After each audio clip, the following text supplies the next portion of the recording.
Добрый день, меня зовут Наталья Бусенко. Занимаем это видео для того, чтобы больше познакомиться и чем-то его наполнить перед тем, как пойдут уже видео с мастер-классами.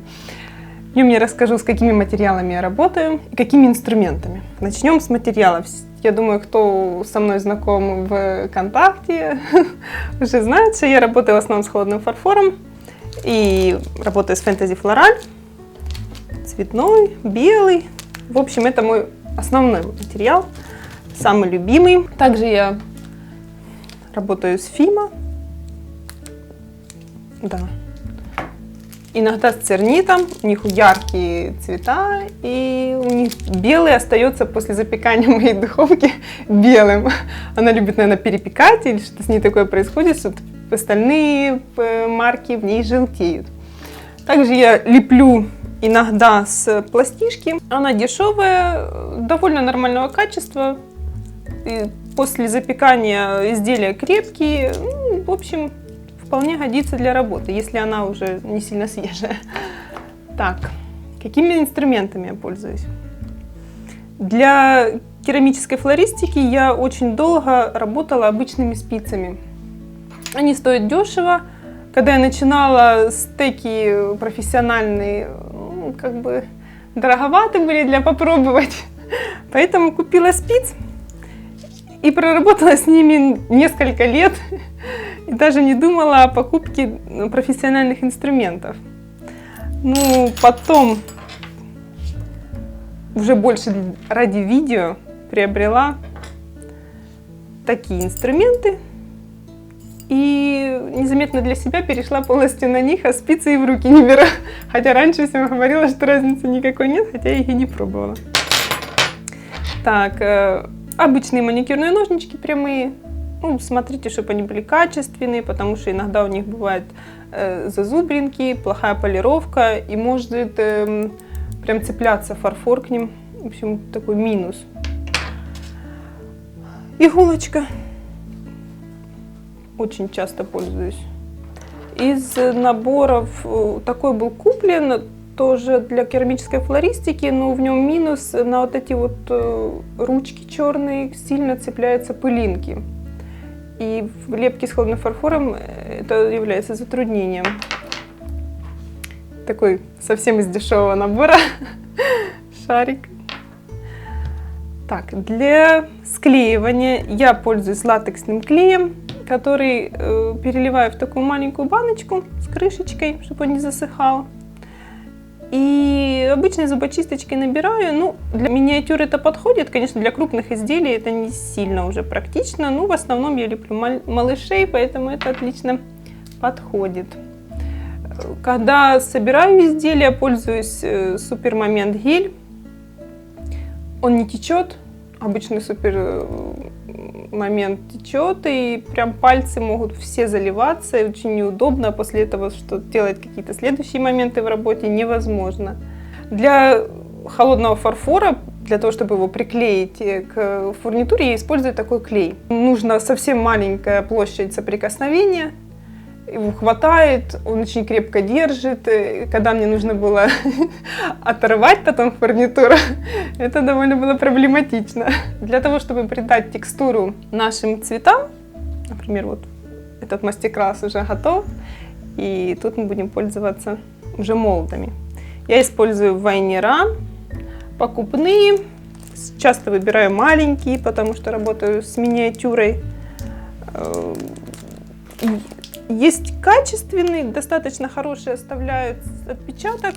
А есть вот такие, например, универсальный лист. Я его купила и совсем им не пользуюсь. Потому что у него такая сильно сглаженная текстура, и все очень некрасиво получается. В общем, я буду потом делать обзор отдельный по вайнерам и молдам. И буду рассказывать, какие мне не нравятся, потому что они все примерно одни и те же в разных магазинах. И надеюсь, что их другие не будут покупать и не будут разочаровываться. А на некоторых очень хорошая текстура. Их не обязательно применять прям по назначению.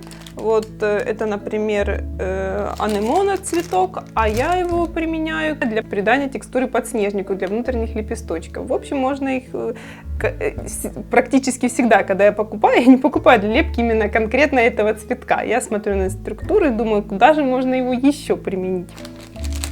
Также я делаю сама вайнера. Они намного более качественные. Конечно, не каждый цветок я могу найти. В основном это для листиков подходит.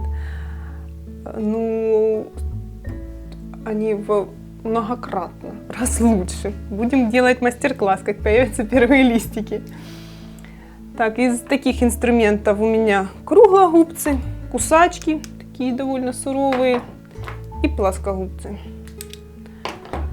Для того, чтобы протонировать изделие, я пользуюсь, больше всего люблю такие вот итальянские краски, классика.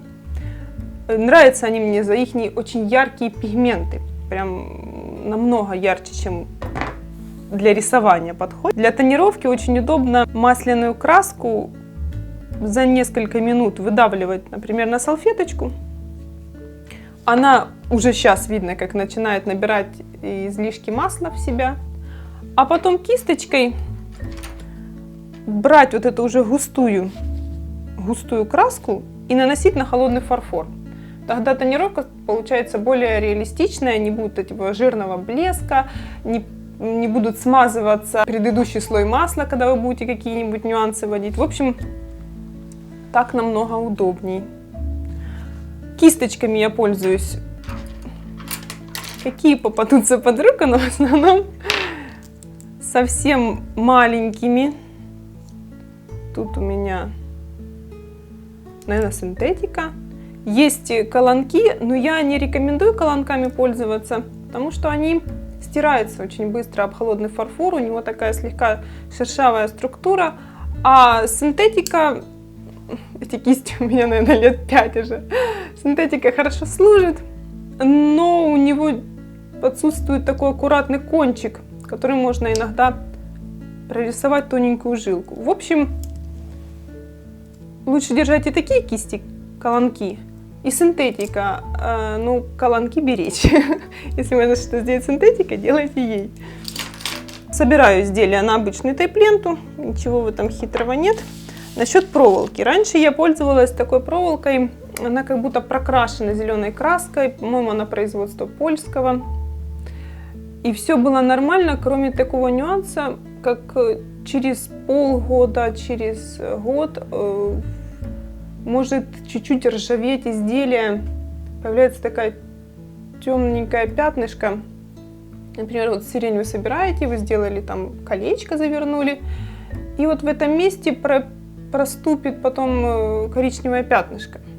Конечно же, это нехорошо, особенно если изделие продавать, и если это бижутерия, это некрасиво. Для сборки изделий, там, бутоны собирать, какие-то крупные ветки, это вполне годится.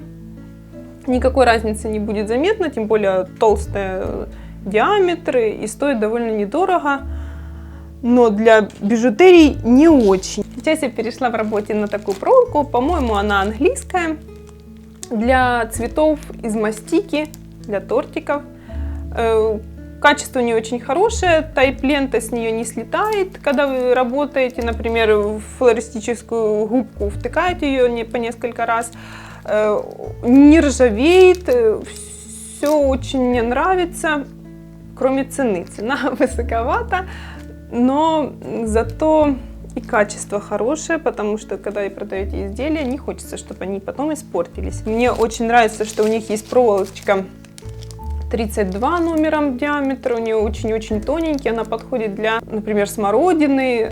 Вот с такой проволоки, там с польской, самая тоненькая это 5, полмиллиметра, и она недостаточно тоненькая для таких работ.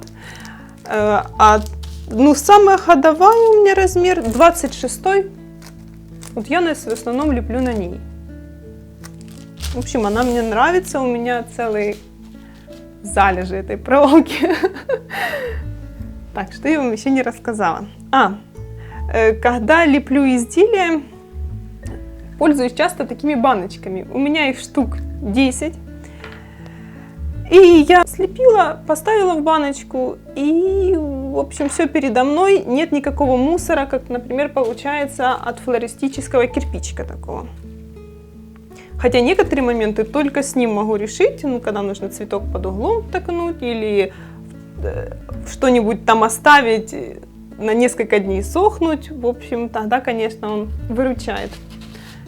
Когда придать какой-нибудь нужно определенный угол. Ну, как видите, с него постоянно крошится и сыпется. Поэтому вот это мои любимые инструменты. Ну, опять-таки, это подходит для миниатюр, для сережек, для бижутерии, для таких каких-нибудь маленьких работ. На данный момент уже отсняли 2 мастер-класса. Это такие ромашки, серьги. И такие же серьги-клематисы. Это видео выйдет первым, потом сразу же появятся мастер-классы, поэтому, пожалуйста, переходите на YouTube и подписывайтесь. На канале будут регулярно появляться видео, в планах есть где-то по 2-3 ролика каждую неделю. Пожалуйста, пишите в комментариях, что бы вы хотели видеть, потому как я нахожусь сейчас в легкой растерянности, куча вопросов нужно осветить, много моментов нужно показать, и я не знаю, с чего начинать, и все ли будет в роликах понятно донесено, может, я какой-нибудь момент просто упускаю. Оставляйте свои комментарии под видео, пишите в соцсетях, ссылки на них будут оставлены под видео, и приятно было познакомиться, и до скорых встреч!